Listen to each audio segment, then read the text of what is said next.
Hello guys, so sa mga naka-avail na ng promo natin, so na-installan ko na ng Analyst Pro 5.1.0.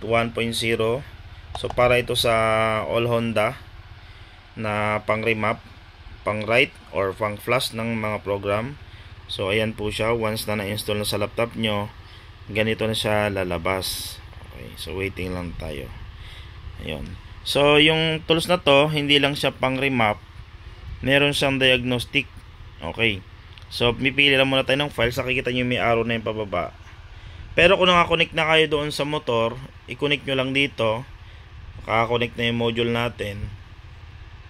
And then, nag-auto-select naman siya kung anong motor yon. And then, kung gusto nyo naman na mag-view habang wala pa yung motor, so ito siya.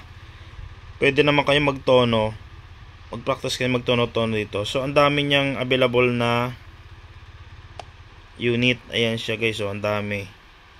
Okay. Sendengen tsaka Kehen ECU kaya niyang i-remap. And then, recovery files din. Puro original files na nakalagay dito.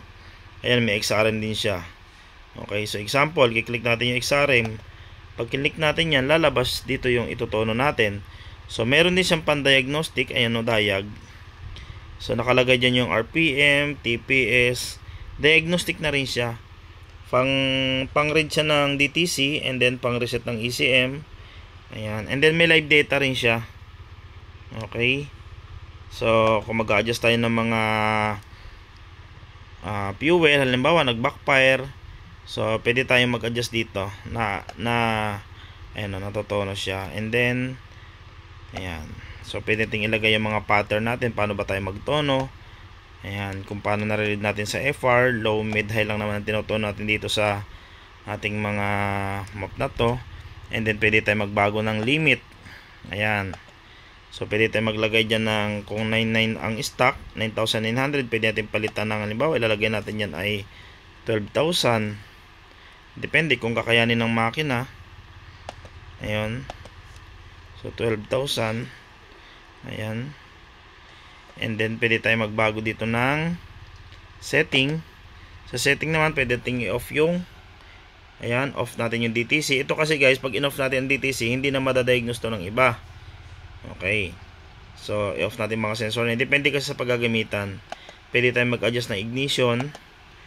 Ayan, na-adjust din siya. Yung degree yung angle ng ating mga ignition. Breakpoint. Pwede tayo mag-setting dito ng table. Edit value, ayan. So, iba pa yung language. Ito yung pag mag-a-add or magdadagdag ng mga value dyan sa ignition at fuel. And then, pwede tayo mag-save as. Pwede tayo mag-open ng file kung meron tayong mga abang na file. Pwede tayo mag-graph. Ayan, nakikita nyo yung graph na yan, oh. Okay. So, marami nakagawa tong analyst na on the software natin, guys. Okay. So, ayan, nakikita natin TPS percent para tayo naka-dyno din para sa mga basic tuning. Okay.